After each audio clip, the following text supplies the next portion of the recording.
Друзья, приветствую вас на канале Дом Звука. И сегодня я хотел бы рассказать об ошибках, которые делал я при изготовлении свирелей.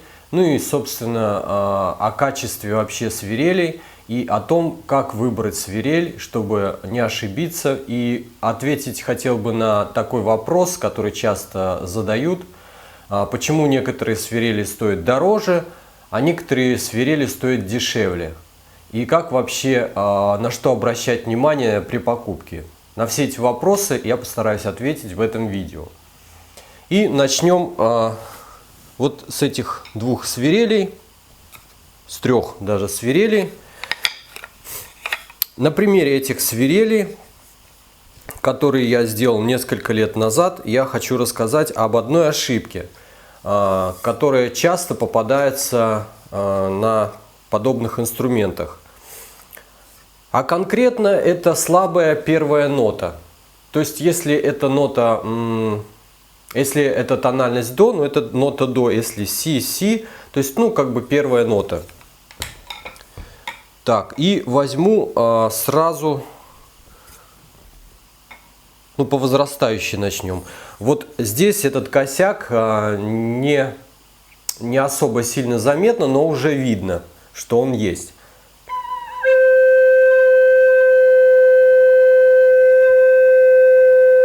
То есть нота играется, но звучит тихо. Если взять в контексте всей свирели, ну свирель просто замечательная. Все ноты строят, все удобно.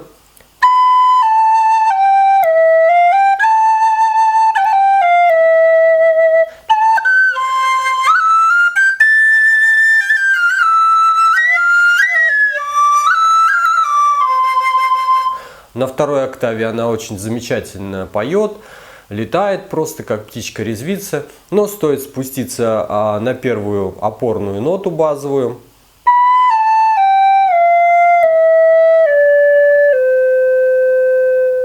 И она тихая. Ну и это считается одной из самых грубейших ошибок. И такие флейты, естественно, вот в данном случае такие свирели я продаю со скидкой.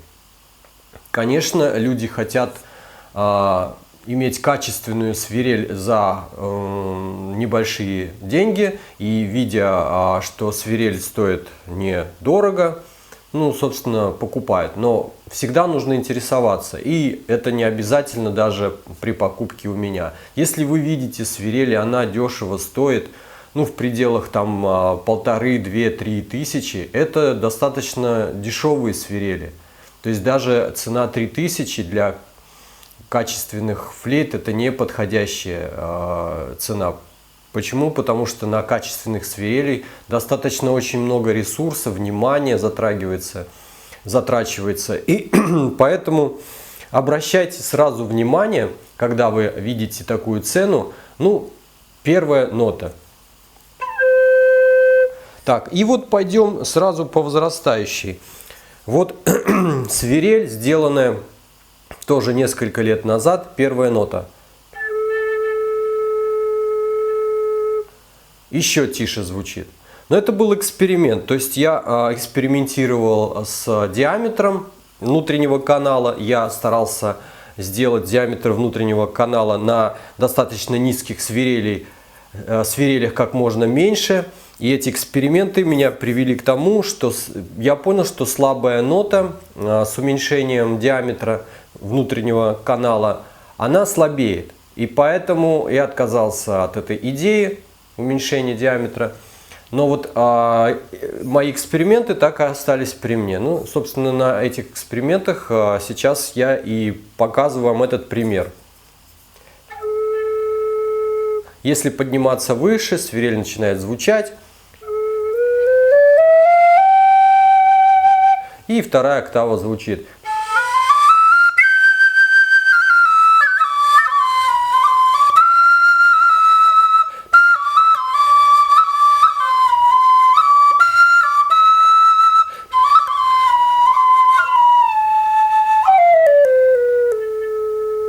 А на первой ноте она опять затухает. Ну, это некачественно.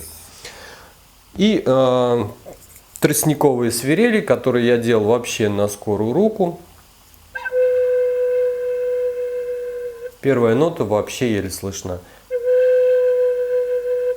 Ну, это не на всех, естественно, так. Это просто та ошибка, которая именно вот на этой свирели. Ну вот на примере вот этих трех свирелей я рассказал о первой ошибке, о первом, скажем так, на что нужно обращать внимание при покупке. Это первая нота. Если она звучит достаточно сильно, и в противовес, кстати, я сейчас покажу, как она должна звучать. Потому что первая нота по природе на свирелях и вообще на всех нотах, она звучит чуть тише. То есть она ниже и звучит тише, и это нормально. Но если она звучит совсем тихо, это дефект. Так, а вот здесь это последние свирели.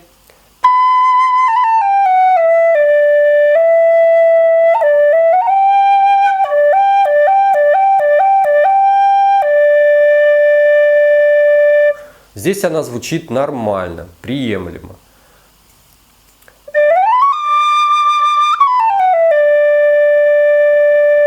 Мы спускаемся и на нее опираемся, мы слышим, что она есть. Уходим на вторую октаву, спускаемся вниз, опять она не пропадает, она опять присутствует. Поэтому это нормальная свирель. Так, и пошли ко второй ошибке, скажем так, ко второму недочету, который тоже достаточно значительный. И хочу показать его на примере вот этих двух свирелей, которые тоже сделал буквально 1,5-2 года назад. Это меньший недочет, в отличие от предыдущих, но тоже достаточно существенный. То есть свирель звучит, первая нота сильная, но она шипит.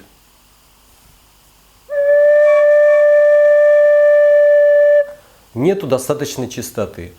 То есть это для некоторых считается аутентичный звук, для некоторых это считается спецэффект, но в контексте дома звука, в контексте мастерской, именно там, где производятся вот эти свирели, это считается недочет. И я считаю, что даже у других мастерских, когда я слушаю, мне всегда нравится именно чистота в звуке, именно чистота, которая показывает, что мастер попал. То есть это попадание. Ко всему прочему, это еще прямое попадание потока воздуха в свистковую щель, когда он разрезается именно так, как нужно.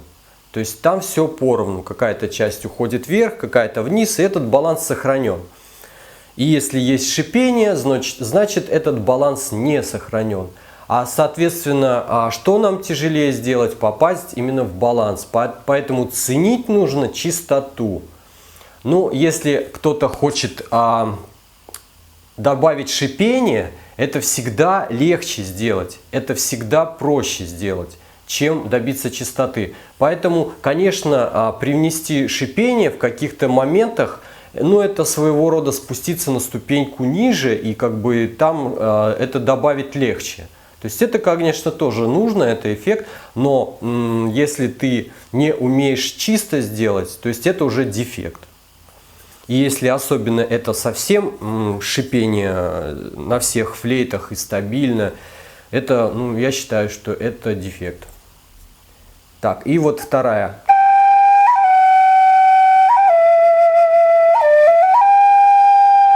На них можно играть, конечно, да, для некоторых это красиво, но у меня эти флейты стоят дешевле, и, соответственно, купить их можно, ну, как бы с уценкой. Это вот вторая ошибка, второй недочет, и на что можно обратить внимание при покупке инструмента и понять, почему какие-то инструменты стоят подороже, какие-то подешевле. И вот третий момент, подходим как раз к третьему моменту. Будет еще и четвертый, но четвертый без конкретного примера, просто на словах скажу. А вот третий пример, он заметен визуально. Это неправильное расположение игровых отверстий. Собственно, если они неудобны, играть неудобно, даже если флейта чистая, даже если она строит и все звучит хорошо, ну это тоже недочет. В данном случае эта флейта тоже делалась на скорую руку под какую-то композицию. Я быстренько все сделал, быстренько отыграл, но ошибки эти как бы остались. То есть, и вот я сейчас показываю, что первая дырочка, которая нижняя закрывается, она достаточно большая. И по-хорошему ее бы просверлить выше. И это было бы качественнее. Просто потому что удобно. Просто потому что так более, скажем так, легче бегло играть пальцами. На эту дырочку больше внимания затрачивается, чтобы ее попасть, прижать. И поэтому это некое неудобство. Ну, естественно, оно не такое критичное, как первое и второе. То есть, но все равно это тоже недочет, и на это тоже следует обращать внимание. Поэтому такие флейты тоже можно в разряд скидочных отнести. И понятно, если мастер продает такую флейту задорого, можно сказать, что ну вот, а это вот не совсем качественно, это недостаток. Указать на это можно. И еще один четвертый недостаток. Примера у меня флейты для этого недостатка не нашлось, но могу рассказать вам на словах. То есть этот недостаток на второй октаве последние нотки не строят. Ну, могу продемонстрировать вам вторую октаву и показать, как должно быть, но, собственно, если они не строят последние ноты, почему они должны не строить? Ну, потому что не сохранен баланс. То есть на второй октаве сохранить баланс, ну, в свирелях и вообще в разных флейтах сложнее, чем просто на первой его. На первой все выстроить, а на второй, соответственно, должно выстраиваться автоматически. Но если первая октава где-то неправильно что-то сделано, соотношение, либо дырочки не в своих местах просверлили, либо они неправильно строят, то, соответственно, косяки все вылезают на второй октаве, на последних вот этих двух дырочках. И больше всего страдает последняя дырочка. То есть, если на второй октаве она не строит, значит, это тоже дефект, это тоже ошибка, и эти флейты тоже, соответственно, уценены. Вот 4 вот этих параметра, на которые следует обратить внимание, это первая нота, это шипение, это неправильно просверленное отверстие, и это неправильно на второй октаве не строят две последних нотки, либо одна. То есть вот эти 4 ошибки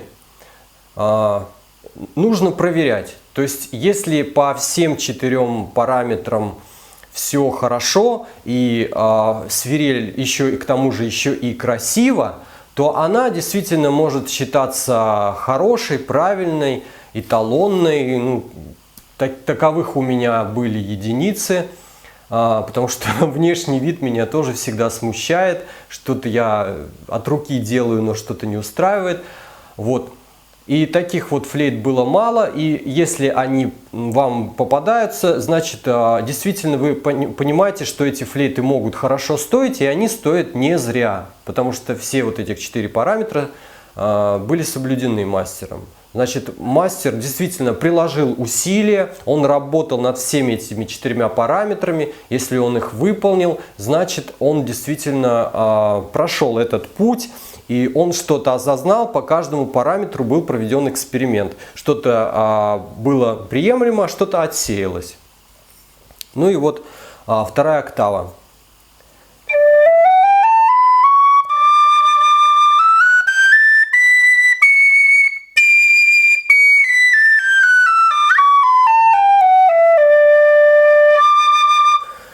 Ну, это вот последние 2 свирели. из дуба. Пойдут они к детям из ансамбля. Вот. И детские свирели, соответственно, не должны быть хуже, потому что дети выступают, они выступают на сцене, и они показывают мастерство. И, естественно, в таком возрасте недопустимо, чтобы у детей что-то косячное было, чтобы не сложилось у них какое-то неправильное представление, а даже наоборот, они привилась любовь и открылись больше возможностей. Поэтому для детей тоже нужно делать качественно.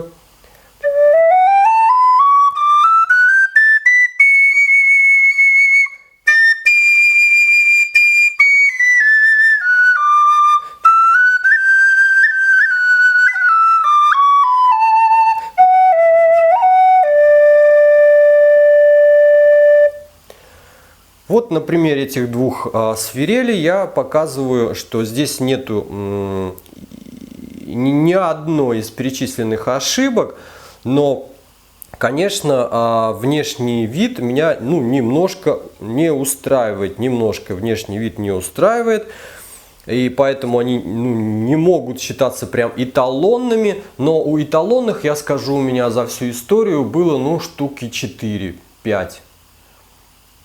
И они все равно все продались. Я эталонные вообще стараюсь себе оставить, но они продались, эти эталонные свирели. Потому что, почему? Потому что в какой-то момент я почувствовал, что сделал лучше.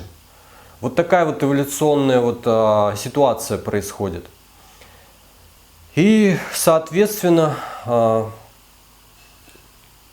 вот на примере вот этих вот свирелей вы можете сейчас не делать ошибок при покупке, а внимательно рассмотреть, послушать и понять, что почем. И опять же повторюсь, хорошие и качественные инструменты стоят на порядок дороже, чем сувенирные. На сувенирных все эти косяки, можно сказать, прям все присутствовать могут.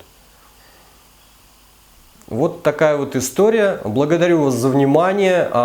Приятных вам покупок. Выбирайте правильно. Обращайте внимание туда, куда нужно. Всех вам благ. С вами был Дом звука и мастер Владимир Рыбин.